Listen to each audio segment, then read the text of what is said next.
am wondering how many people last night, either at halftime or after the first drive of the third quarter, looked at the score of the Prescott Thunderbird football game and went, well, the Badgers are done, and switched off the game either on the radio or on our live stream. If any of you did that, you missed one heck of a comeback. Down 38-7, giving up a pick six on the opening drive of the third quarter. It would have been easy for the Badgers to hang their heads and just say, this ain't our night, boys. But a touchdown here and a touchdown there, and next thing you know, Prescott is trailing Thunderbird by 3 points. One of the biggest comeback wins in the history of Prescott football was within their grasp, but fumbles on Prescott's last two drives of the game prevented that from happening, and the Badgers came up short in their home opener to T-Bird last night. Final score 38-35. Yeah, it was a loss, but you got to give props to Prescott because that first half of theirs was a nightmare with penalties galore, including 4 that erased big plays that could have turned around the momentum of the game earlier. Just one of those nights where you're going to look back and say, woulda, coulda, shoulda. And that last fumble of Prescott's, I talked to a few people after the game, and they said that Eli Allen was down when that ball popped out of his hands. I was wondering that too up in the booth, but wasn't really too sure from my vantage point. Still, you can't hang everything on that play. I know Kelly Cordes last night during our broadcast said one takeaway for the Badgers is you eliminate the majority of the mistakes, and Prescott could have beat one of the top teams in the 4A conference. Some standout performances for Prescott last night. Jacob Chamberlain with 2 touchdowns, including one from 79 yards. Nick Phillips, what a play this was. Nick Phillips got a lateral from Trace Overton and hit Kenny Miller-Terry, who was standing all by his lonesome in the end zone for a 25-yard touchdown strike. Gunnar Parra, breakout Rob Zombie's super beast because he was a super beast on defense. He terrorized Thunderbird quarterback J.P. Stewart numerous times and drilled him into the ground for a sack. Badgers are home next week. They're going to be taking on Northwest Christian, who last year they beat by 1 point, and that was a game that was our Tri-City Sports Roundup number 2 local game of the year. Other football action from last night, Bradshaw Mountain, they trounced, and denounced Independence 54-8. Kylan Jackson, what a game for him. 4 rushing touchdowns, including one for 65 yards. Jonte Jones also had 3 TDs. Chino Valley, they hammered Desert Stars 60-14. Tegan DeBono, Lyric Brooks, Levi Akins, Isaiah Anderson, they all had touchdowns for the Cougars. And after getting shut out in their first 2 games of the season, Mare finally got one in the win column with a 58-22 triumph over Sedona Red Rock. Uriah Romero with 3 touchdowns, including a pick 6.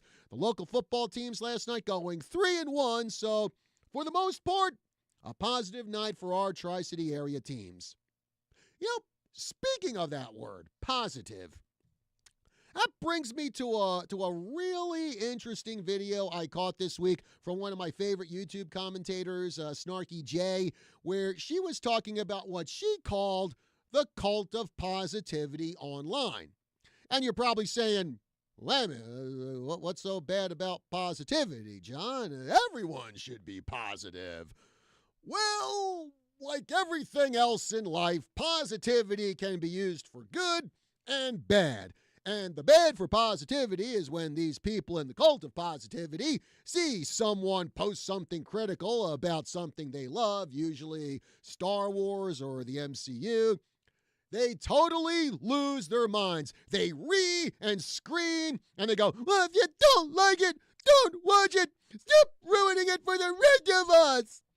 Basically, no one should say anything bad about whatever it is they like, because apparently their emotional well-being is tied to the opinions of YouTube pop culture commentators or just randos online. But it's not just confined to the entertainment world. No. This is also happening in the sports world. I can't tell you how many times I have seen the new breed of baseball fan whenever someone is critical of the overuse of analytics or whenever someone calls WAR a meaningless stat, which it is. They act like they're John Wick and you just killed their dog. I mean, minus all the sick action scenes and the high body count. So they'll rant, oh, this is just the way the game is. This is how teams win. Everyone realizes that, and you need to realize that too. And if you don't, well, you're too old to appreciate baseball, and you just need to shut up. Or there was this one time I made a critical post about WAR, and some rando sent me a link to an article explaining the concept of the stat, an article that looked like it was longer than some of the books I've written. And he also ends the post by questioning my intelligence, to which I responded, he can take his article and stick it where the sun doesn't shine. Or another time where I posted my thoughts about the corrupted state of present-day Major League Baseball, and some rando dropped into my Facebook page like a Stuka dive bomber, screeching, well, if you don't have anything nice to say, don't say anything. Stop being negative. People shouldn't make negative comments online. Wee. Like, seriously, how can you be this personally offended over a post made by someone you don't even know? Or another time, when I posted on my Facebook, someone posted on my Facebook page, John, just go back to watching baseball because a lot of players are doing great things. You're a baseball fan, so just watch baseball and forget about all the stuff you don't like about it. Basically, in other words, don't ask questions. Just consume product and get excited for next product. It's like, holy crud. Does it really impact your life that much because I've pretty much boycotted present-day Major League Baseball? Is your life going to be better because, John stopped criticizing present-day Major League Baseball and he's watching it again. The world is wonderful. Like, you know how much impact someone not liking what you like has on your life? Zero.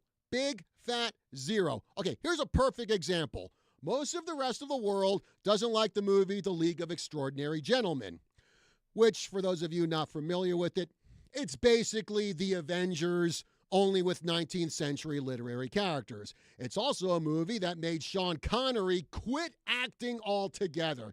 Most people, as I said, they don't like the movie. Me, I enjoy it. And you know how upset I get when I see someone being critical of The League of Extraordinary Gentlemen? Not at all. Doesn't spoil my enjoyment of the movie. And someone not liking Star Wars or Star Trek or the current state of Major League Baseball should not detract from your enjoyment of it. So learn how to live in a world where people have different opinions than you, and don't let total strangers control how you feel. Or here's a crazy concept. Learn how to actually debate, as in, here is my argument using facts, observations, and previous life experiences, instead of going, wee, shut up, you poopy head, wee. But unfortunately, debating has become a lost art in this world. All right, folks, 928-541-1016, number to call here on the Tri-City Sports Roundup. Again, 928-541-1016. You know what? We're 2 weeks into the Prescott football season, but in less than 2 weeks, we will have another football season getting started, and that is the flag football season, with Prescott coming off a state runner-up finish from last year. And we're going to be talking about the second season of Prescott flag football. I've got Coach Ryan Hart in the studio with me. He's also brought along two of his players, Maggie Maneely and Addie Larson. So we'll be talking to them on the other side of the break about Prescott flag football 2025. We'll be back right after this.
We are back here on the Tri-City Sports Roundup. John Rust with you. This morning on the show, we've got the Prescott flag football team in here. Well, not the whole team, just like 3 representatives from them.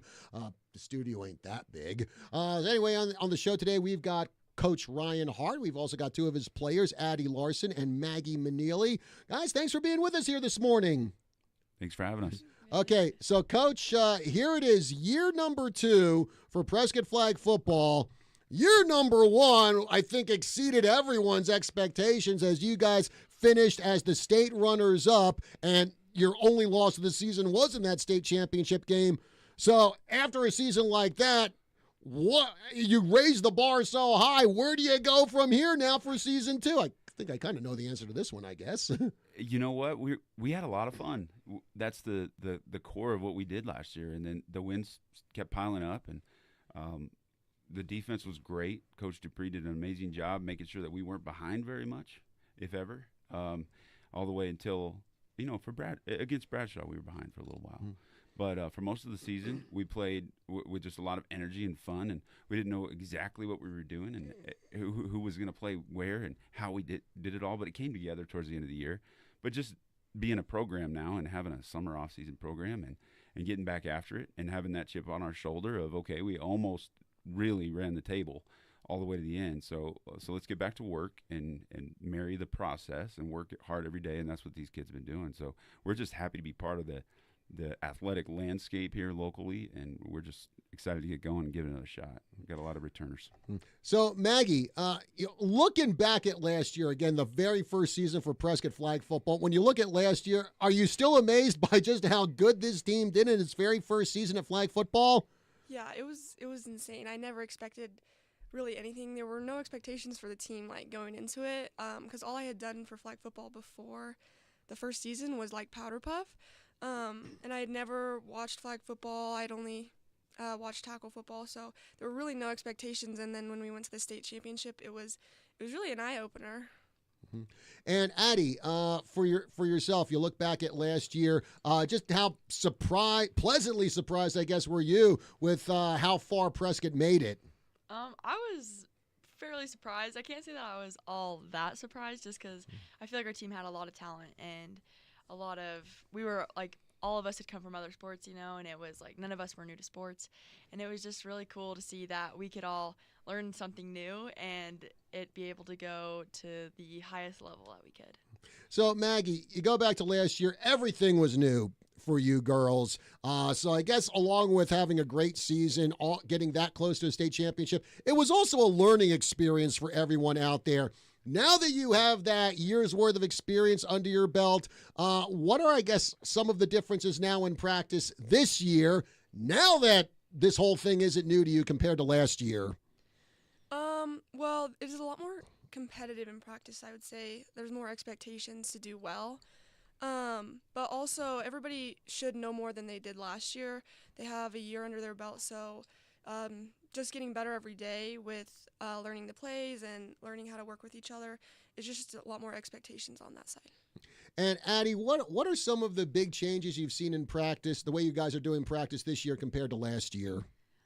We've changed up how we warm up, which is really cool, and it's fun, and it makes us feel like a team that was the state runner-up, I feel like, and it's just been great because, like Maggie said, there's been a lot of more expectations, and I would say that we're all a lot more aggressive at practice. Last year we were a little timid. Now we're we know it, we got it, and we just go full. And Coach, you were saying along with the regular practice you're doing here in the school year, you've also done a lot of stuff over the summer to get these girls ready for season 2. So talk about some of the summer programs you had for Prescott flag football this year. Yeah, so we have a lot of talent, just like Addie said, and a lot of returning talent. And for them to have an opportunity to come out a couple times a week during the summer, we did play one tournament also over at Mingus, which was a lot of fun. Shout out to Mingus for holding that tournament for us, where we got to the final of that tournament as well. We had a lot of fun. It only took 11 people. I think 3 or 4 of them were freshmen. So we were bringing in the younger girls to the summer program too.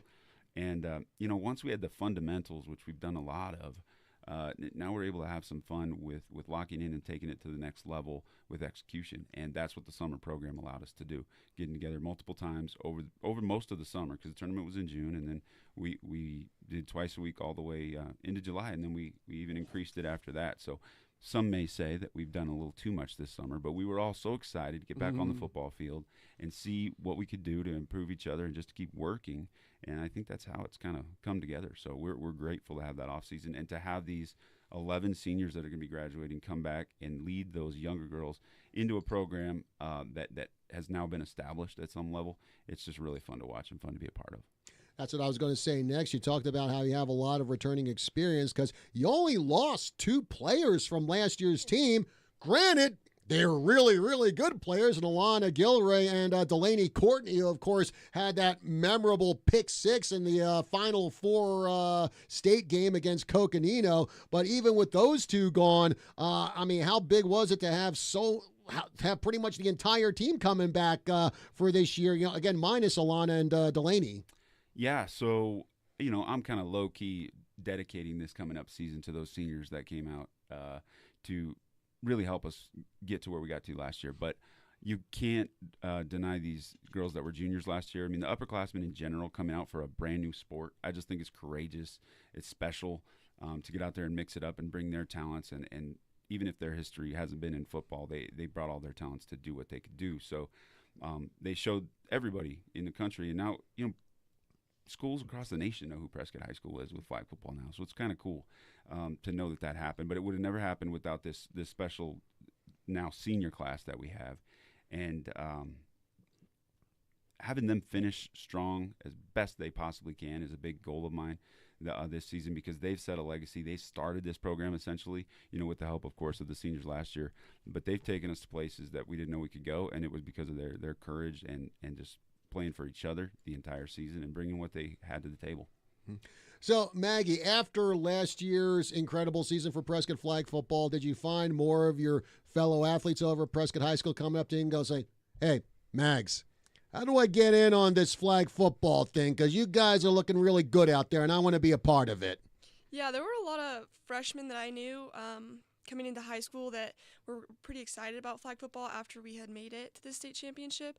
But then there was still a lot of work to do to get people out there because we were hoping to get a JV this year, and we did. It was successful. So we did a lot of recruiting to get all these freshmen and even sophomores out to flag football. It was good. Mm-hmm.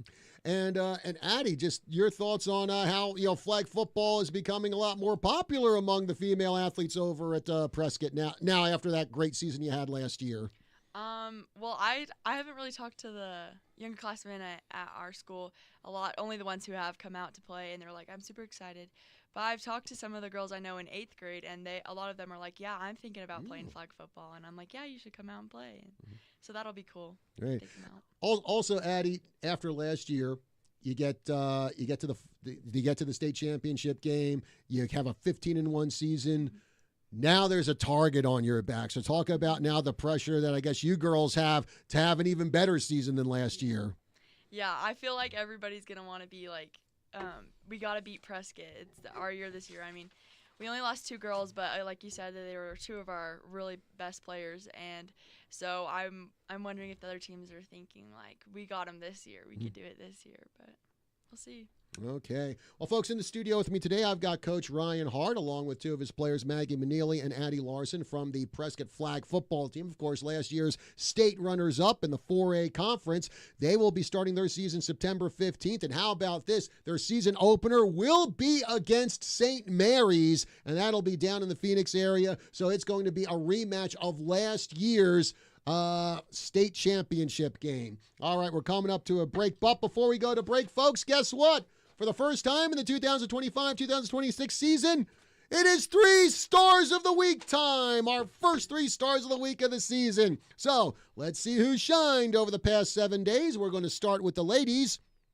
Our number 3 star is actually a Prescott soccer alum. It is Carrie Cassoon, now of the Embry-Riddle soccer team. She scored 3 goals in the Lady Eagles wins over Oregon Tech and Rocky Mountain last Saturday and on Monday. The number 2 star is Talon Bennett of the Yavapai College women's soccer team. She made 8 saves in the Lady Riders' 2-1 win over Laramie County College last Friday. And our number 1 star of the week is Alice Tucci of the Embry-Riddle volleyball team. She posted 37 assists in the Lady Eagles' 3-0 win over Westcliff last Friday. Then on Monday, Tucci was named the GSAC Setter of the Week.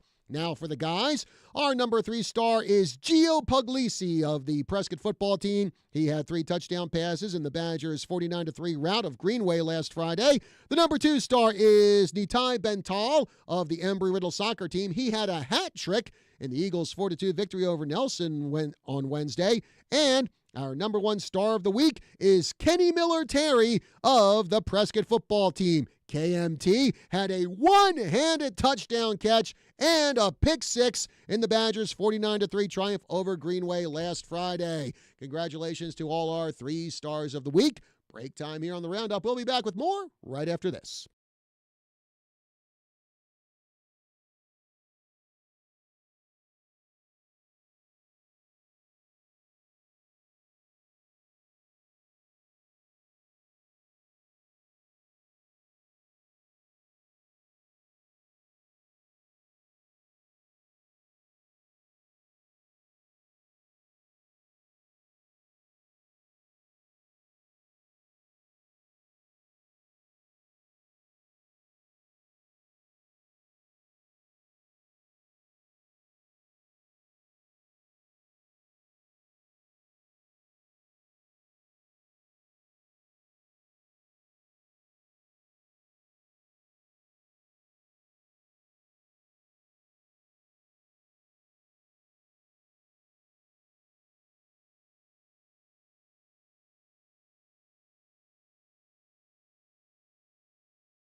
We are back here on the Tri-City Sports Roundup. John Rust with you here. I've got Coach Ryan Hart from the Prescott Flag football team also in the studio with me. 2 of his players, Maggie Manili and Addie Larson. During the break, we were talking about road trips and how this season the Prescott football team will be traveling to Mojave. And I was talking about, even though it's a long trip, I've never been in that field house they have at Mojave High School. I think it's called the Anderson Field House, which a lot of people I've talked to said is a really, really cool place.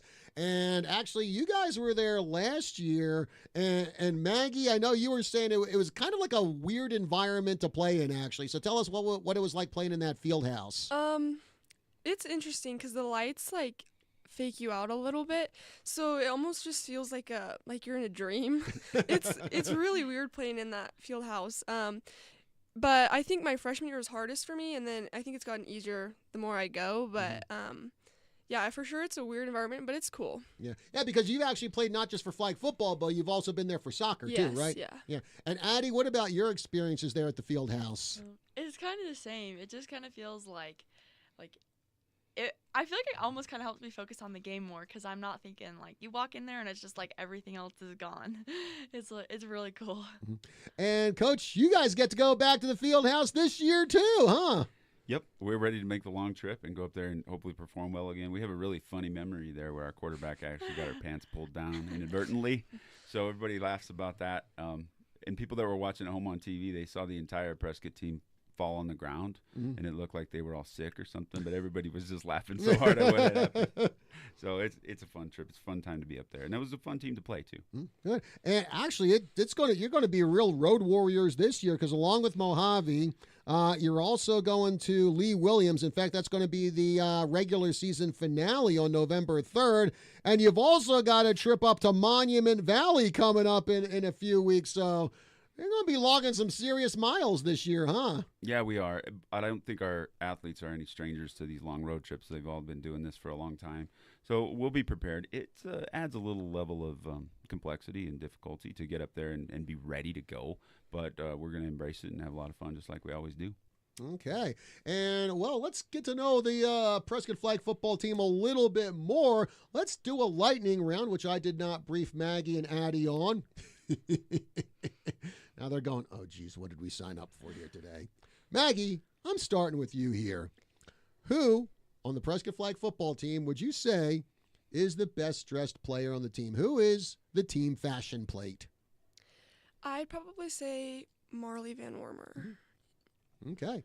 Addie, who would you say is probably the funniest player on Prescott? The one girl that just keeps you guys laughing. I'd have to say Olivia Raber probably. She's always saying something goofy. Okay. Now, Maggie, opposite end. Who is the most serious player on Prescott? I don't know. Maybe Got to think about that one. Yeah. Maybe Rihanna. Oh, Rihanna Aguilar, your quarterback? She's pretty serious. Okay. Addie, who would you say is probably the most talkative player on the team? The player who, if I interviewed him, I'd just be like, will you shut up already? I got places to be, okay? I don't know. Maybe Lucy Zempic. I feel like she talks a lot. I don't know. Okay. Maggie, opposite end. Who is the quietest player on Prescott? I think probably Hallie. Yeah, she's pretty quiet. Okay. Finally, Addie, who on Prescott can eat the most in one sitting? Oh, my. I feel like a lot of us Oh, could. boy. So basically, you just clean out the buffet restaurants, huh? Yeah, team dinner nights. I'm sorry for those parents because we come back for like 2-3 plates. What do you mean the food's all run out? So no one can top that list or what? Not that I can think of. Maybe I'll have to let you know in a little bit after we have a couple team dinners. Maggie, anyone come to mind for you or what? Not like nobody really sticks out, I don't think. Coach, how about you? Can you save it here? They're all excellent eaters. I don't have anything. We focus on nutrition. They put a lot of energy into what they do. So energy in, energy out. Oh, so, big time. So basically, if there's like a big box of pizzas, just stay away from it because they'll just pounce on it, huh? Yeah, that's exactly right. Nobody's shy about getting food and staying nourished. Okay.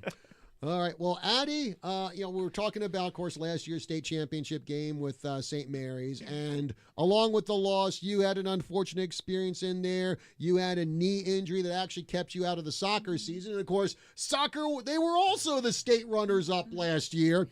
So give us an update. How's the knee doing now? It's doing really good. I'm hoping to be back cleared in the next couple of weeks. And I still have to go and talk to my surgeon and all these things, but it's doing really good, and I'm feeling like it's very strong now, or maybe not very strong, but it's doing really good, and I'm feeling confident with it, and it's been very nice to be able to do stuff again. So how did that injury happen there at the state championship game? So it was in the last 3 minutes of the game, I think, which was was sad, but I was chasing down a girl with with the ball, and I was chasing her down. We were on defense, and I think I didn't get hit. I think I just kind of hyperextended and landed wrong, and it just snapped, and I got the flag though, so that was good. Basically sacrificing the body to get that flag. Yeah, pretty much. Well, I'm glad everything's going well with your knee, and Thank certainly you. we're all looking forward to seeing you back out there on the field. And Maggie, well, along with the great season you had last year for Prescott flag football, 22 interceptions, which I'm pretty much sure, if I remember right, that leads pretty much to everyone in the state in that category. But you also had one heck of a summer, too, with flag football. First, you were at an all-star camp in California. So talk about what that experience was like for you. Yeah, it was really cool. All the coaches were really great. It was a great opportunity to be able to be invited out to that. And it was in the Olympic Training Center in California, so I got a little vacation out of it too. But it was a really cool experience. There were a lot of very talented flag football players out there.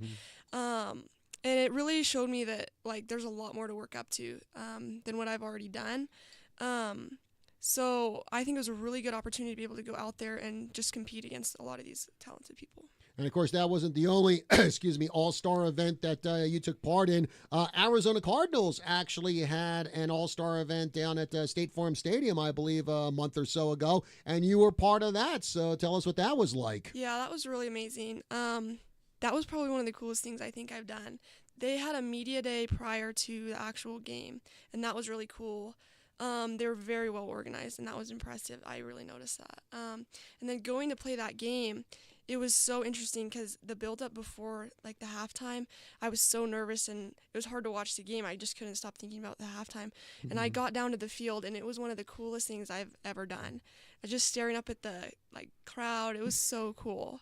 I don't even think I did that great in the game, but it's all right. It was so fun. Yeah, exactly. Yeah, because it did take place at halftime during one of the Cardinals' exhibition games, right? Yeah. And going back over a year ago, could you ever have imagined yourself in situations like that where you're playing at the Cardinal Stadium at halftime during one of their games? No, I never imagined that. All of a sudden, these people started texting my Instagram account, inviting me to these things, and I never thought that I would ever get to that level, especially for flag football, it being so new. I had no idea that this was even possible. So it was a really great experience. Addie, what about you? Hoping for experiences like that too, or what? Yeah, always. I hope I can, keep playing after I leave high school. If not at college, then in an intramural or something like that, because it's really a fun game. And speaking of college now, Coach, we were talking about this before we went on the air, and there are quite a few colleges out there that are getting ready to field flag football teams in the NCAA. Yeah, it's really exciting, and that's most of the reason why we're doing what we're doing here with this program, is to open doors for girls to go do extraordinary things and get into college and get scholarships. We even had multiple offers to our team from last year, just from that one season. There's over 60 colleges and universities in the United States right now that have an active flag football team for their girls, and it's working through the process with the powers that be with the NCAA, and that gets voted on in January to be an official sport at all three levels, all divisions. So we're excited for that. We're excited for everybody to get an opportunity to go out and play, for Maggie to go on the field where Kyler Murray and Patrick Mahomes were just playing. For us to see her have the opportunity to do that, I remember getting the call from the Cardinals and said, hey, we want to talk to one of your players. And just to have more of those and more opportunities for these girls that get comfortable and compete and learn the game and then go on to play it at a higher level with the Olympics coming in 2028. You never know who's going to blossom. A lot of uncovered talent out there. So we're just excited to help all that happen for any girls that want to come out and have an opportunity. And for the community, come support us, come make noise. They love playing in front of people. Yeah. And the other thing, speaking of flag football in college, I know last week I was up at Embry-Riddle for some of their volleyball matches and talking to their AD, Phil Hess. And Embry-Riddle, and I guess all of the NAIA, they're starting to look at fielding flag football teams. So it'd be pretty cool. If it comes to pass, be pretty cool to have a college flag football team right here in everybody's hometown. Wouldn't that be awesome? We've taken it to the next level. So, we've come a long way from that first conversation I had with Missy Townsend in fall of 2023, and here we are. We get 30-plus girls in the program with a JV team, and we got local colleges talking about, starting programs and loads of NAIA schools across the country. There's an old coach, Coach Brown, that used to be here. He's at Lees McRae, out in South Carolina, and it's just spreading across the country. And this local thing that we're doing to do our part to make it a national movement is just special. So we appreciate the opportunity. And also, as the flag football season approaches here for Prescott, and of course Bradshaw Mountain and Mare and everyone else, I guess there are some. Can I say this without being sarcastic? No, I can't. There are some new rule changes, and one of these rule changes that we're going to talk about, I don't know how this came about. Maybe there was like some meeting room and someone went, "Duh, I got a rule change we can do. Here it is." And then they lay it out, and all the other people in the room go, "Duh, that doesn't sound very smart. Let's do it anyway."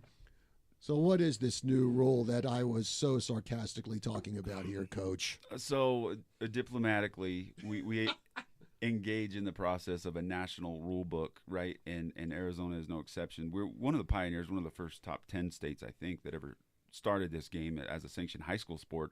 So now NFHS came through with a national rule book, which is nice, but we've adopted some changes. A lot of states in the country don't kick, for example, for field goals and stuff. But the rule you're talking about is they've taken kickoffs away from us. So I think that's a really integral part of a football game. We are going to try to get that changed for future seasons. But for now, we're going to start every possession that would otherwise start with a kickoff on our 14-yard line, 1st and 6. And the first downs are, for those of you that don't know out there, the first downs are at the 20, the 40, the 40, and the 20. So it'll be 1st and 6 from the 14, and we hope to get that changed at some point. But it's kind of interesting as an OC to plan for. You know what your down and distance is going to be to start right off the bat, almost like real football. Whereas before it could be, okay, it's either going to be 1st and 1 or anywhere between that and 1st and 19. So I don't know. It gives us some consistency, but it seems a little silly. I'm sure they have their reasons, but when you bring a lot of people in to cohesively affect something, there's going to be some silly things that don't make sense, but somebody did it for a reason, I guess. Yeah. Basically, it's kind of like the way Hollywood makes movies today, where they get 40 people in a room, 30 of who have no idea how to tell a story, and you get the kind of movies we have here. But I'm rooting for you, Coach. Thank you. Hopefully you guys can make that change, get rid of that rule, and hopefully you have people there who can present their case a lot more diplomatically than I ever would. Yeah, we like football. Yes. All right. So, Maggie, again, we're less than 2 weeks away from the start of the season. Just tell us how much you are looking forward to year 2 of Prescott flag football. I'm so excited. I've been waiting for months. We've been practicing so much. So it's just been a build up, and I just can't wait. We have a scrimmage on Tuesday next week, and I think that's just going to make me more excited. I just can't wait until our very first game. Just start playing football. And Addie, I'm sure you're chomping at the bit even more after that knee injury, and after last year's success you had, you're probably going, "Hey, I can't wait to get back out there again," huh? Yeah, because coming from, I'm not, when I tore it, I was, not sure I was even going to come back and play. And then I was like, yeah, I'm coming back to play. And it's just so fun. And I can't wait. I'm, at practice right now. And I still have to be a little bit careful, but it's really fun, and it's great to see how aggressive we can become, and I'm just super excited for these games. All right. And, folks, again, season opener for Prescott Flag Football is going to be September 15th. That'll be down in Phoenix, a rematch of last year's state championship game, Prescott versus St. Mary's. You can catch the Badgers at Bill Shepherd Field on September 17th. They will be having their home opener against Tempe. They'll also be home September 22nd against Pinnacle. Also, mark this on your calendars, October 29th. Actually, it's going to be back-to-back Prescott versus Bradshaw on the football field. On October 29th, Prescott will host Bradshaw Mountain in flag football. And then, of course, on the 30th, it's going to be tackle football, Prescott versus Bradshaw Mountain. So a lot of things to look forward to there. We're coming up to the end of the show. Coach Hart, I want to thank you very much for joining us on the show. Maggie, Addie, thank you very much for being here. And best of luck to you guys in year 2 of Prescott Flag Football. Thank Thank you. you. Thanks, John. Appreciate it. All right. Well, speaking of football, we got it for you on the team today. We've got ASU football. They're going to be at Ole Miss this afternoon. I believe that game gets going at around 3:30 p.m. over on the team, 14:50 a.m. KNOT. And, of course, tomorrow we've got a full slate of NFL games for you starting at 9 o'clock in the morning tomorrow. 3 NFL games for you on the team, 14:50 a.m. KNOT, our sports station. That's going to be tomorrow. Of course, we had the season opener for the NFL on Thursday, where the defending Super Bowl champion Philadelphia Eagles got the win over, was it a team from Dallas or something that hasn't done anything since 1996 or something? I don't know.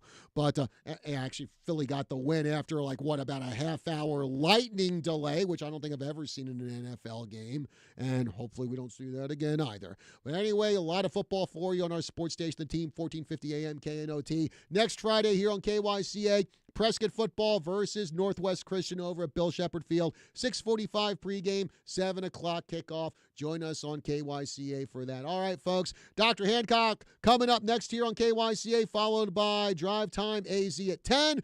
Thank you for joining us. We'll see you again next week.